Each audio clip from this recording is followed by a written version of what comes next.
Alright, circuit change. Mike has requested a circuit to be changed. Other than that, we just do it. Protocol is when dirty. That's the accepted protocol of all the ICUs I've ever been into. But condensation develops in the tubing sometimes, even with the HME being changed daily, and that's usually when he'll request it. Other times that you'll want to go ahead and change it out is if the PEEP valve gets worn out, which sometimes it'll do that. If it's hanging lower than the patient, then condensation gets on the rubber and it won't work right. And you'll notice that when the machine starts reading funky. So there's that. Bamboo bag. Hope not to need it. Always have it bedside when you're doing circuit changes, just in case. So we have that bedside, just in case. Here's all the parts and pieces. We haven't done the intercannula or the HME change yet, so we'll do that on our new line. And when it comes from the vendor, it comes, the adult circuit will come in one pack. So this Y joint here, all the way out to the machine, is what's in this pack. And this pack is the one that I put together when the order comes in. So we have all our parts and pieces all together. So what we have is we have the flexible connector here, we have the flexible tubing here, we have the MDI adapter here, and this is the filter that goes, connects to the machine. I also have the oxygen bleed-in line here, but we don't hardly ever use that. We run the oxygen straight through the ventilator inlet on the other side of the vent. So it's in the pack, but we don't use that piece. So keep everything as clean as you can. When I first open the circuit up, I try to get it straightened out some, because you can see it gets kind of twisted or whopper-jawed. And when you put it on and when it's still twisted and whopper-jawed, then it torques on his trach and doesn't work out so well.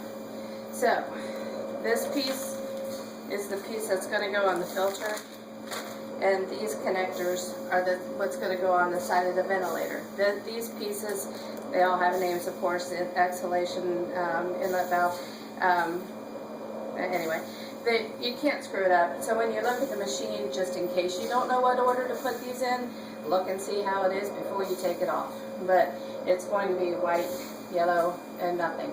And they only fit in this order. So if you're not getting it on, then you probably don't have it on the right one. So there. And if these are not connected good, then the machine is not picking up the readings correctly. And it uses those readings to determine how to give him his breast. So it's very important to do that correctly for obvious reasons. Alright, so the other parts that come in it, we don't use this. If we were using a humidification chamber instead of the HME, that's where this piece would come into play. We're not. It's over there. This is also a universal adapter. We don't need it. It's over there. So now I'm picking up my pre-assembled parts and pieces,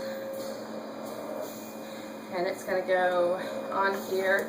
On this, you'll notice you've got, this is the same tubing that was on the end that I showed you that takes the readings from the circuit to the ventilator. If condensation gets into these, it doesn't read right. So you want these laying on top. So you want your, there we go, you want your MDI adapter on top so you can give the treatments. You want this tubing on top so it doesn't get wet. The piece that I did need to connect first though is his HME, otherwise known as an external nose, heat moisture exchange. What am I doing? Those get changed out daily. We haven't done it yet today, so good time to do it now. Alright, so now this is all set to go to hook up to the patient. We're going to lay that right over there for now. This end. The only thing I need to do on this end is grab out my filter. So, again, if you're not sure how it goes, look how it is. So when you look at the one, you'll see that this piece is going towards the ventilator. So if you hold it up towards the ventilator, then this piece will be hooked up here. I hate trying to put these kind of tubings on this kind of thing because it always collapses or it doesn't go on straight or you're not sure if you have it on enough. But I figure if it's this hard to put on, then it's unlikely to come off. we're going to go with that. Alright, so now we have the end that needs to go to Mike. We have the end that needs to go to the machine. We'll lay it out the way that we'll be using it. The one that I'll be taking off of them is going to just fall to the floor. We're done with it. Doesn't matter where it goes. And it keeps me from getting tangled up into the one that I'm trying to put on. So, there's that. There's this. He also needs his inner cannula changed. So I'll go ahead and do that now. So you can have a few breaths to recover before we unhook him. Because obviously you got to unhook him to put a new circuit on. So, silence the ventilator alarm because you know it's going to alarm because you're unhooking him. Pop him off the vent. Take off the circuit. Blood is not always normal, but he had an area. Okay, there he goes. He had an area along the trachea that was bleeding, and some of that went into the. Anyway, that's why it's showing up on the inner cannula. All right, I'm going to flip this around and remove. I'm going to remove this pole out of the equation so it's out of my way.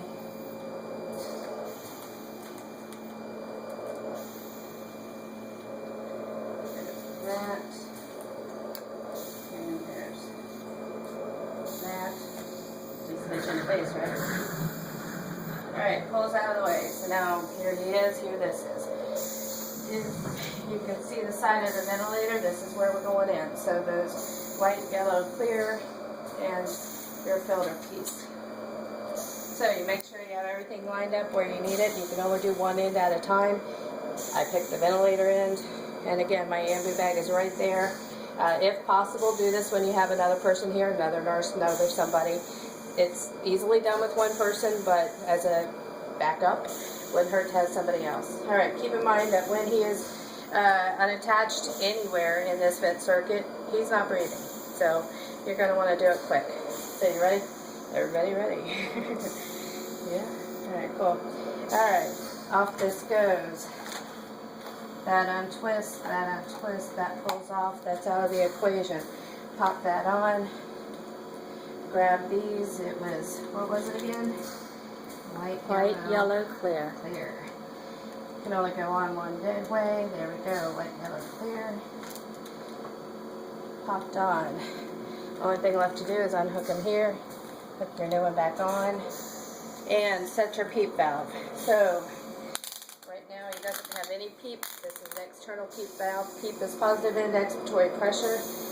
I'm going to turn my ventilator so it's reading where the PEEP is. And right now at 7 or 8, 6, he's set for 5, but it takes a minute for this to kind of read right. So, can you see what I'm doing here? So, you push down on this a little bit and turn it one way or the other to get it to read to 5. So, positive end expiratory pressure. The higher the number, the more pressure it keeps in the lungs that keep the lower lobes open. So, Mike is at a 5.